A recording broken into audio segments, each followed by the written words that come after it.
As parents, teachers and learners prepare for the reopening of schools for the third term next week, the Ministry of Education and the Teacher Service Commission, TSC, are working on taming incidents of student unrest and indiscipline.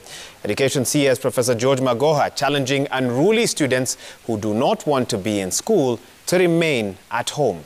Meanwhile, parents of Maranda High School are already feeling the heat of previous cases of school unrest after they were instructed to pay all fees in full, including 5,125 shillings for each student for the reconstruction of the burnt-down dormitory.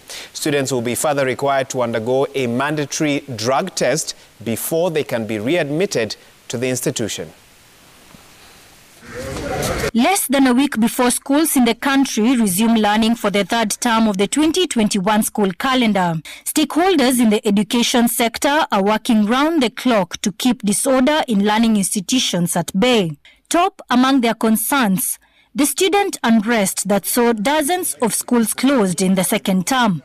Speaking while opening a 4-day primary school head teachers conference in Mombasa, Education CS Professor George Magoha told school heads to send unruly learners back home. My instructions are very clear, Mwalimu. If you identify they are a very small group.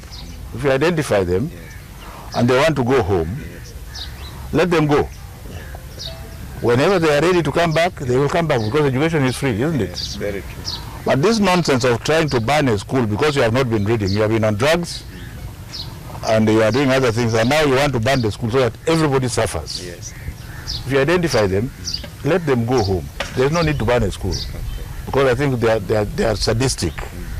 Sadistic in the sense that once they ban a classroom or a hostel, then the school will be closed and every child is going to suffer.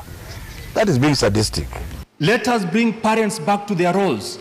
And I want to remind you, yesterday, the CS said that parents are not even ready to receive their children back for holidays. And it is only 1 week. They are not ready. They are not ready. Why? They want to abdicate the role of taking care of their children in the hands of teachers.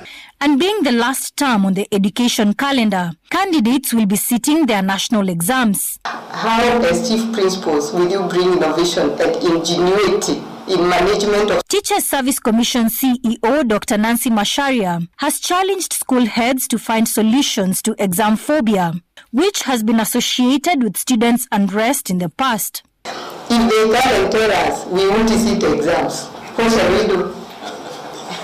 You know these kids are capable.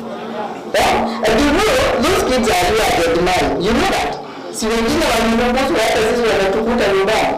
We need answers. I don't have answers. But this is the big question. Are we prepared as they come next week for what we will do? And for the exams to run very smoothly, because then we are operating under very strange times when the year is congested and we are trying to make do with what we can so that we can go back to the normal.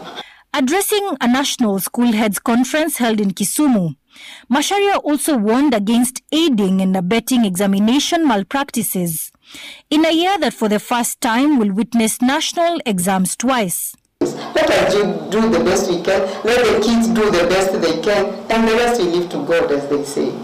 So, as you prepare to enter the final term, during which KCSE will be conducted, and remember we are doing, is it 2 KCSEs this? Yes. 2 KCPs and 2 KCSEs. So please, let us do the best we can. Meanwhile, students of Maranda High School are required to undergo a mandatory drug test before they can be readmitted to the institution when schools reopen next week.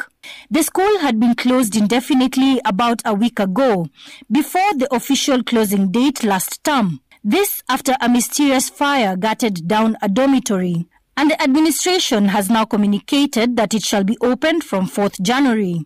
In a message to parents and guardians, Maranda High School Principal Edwin Nyamachanga directed that each student will be required to pay 5,125 shillings for the reconstruction of the burnt dormitory.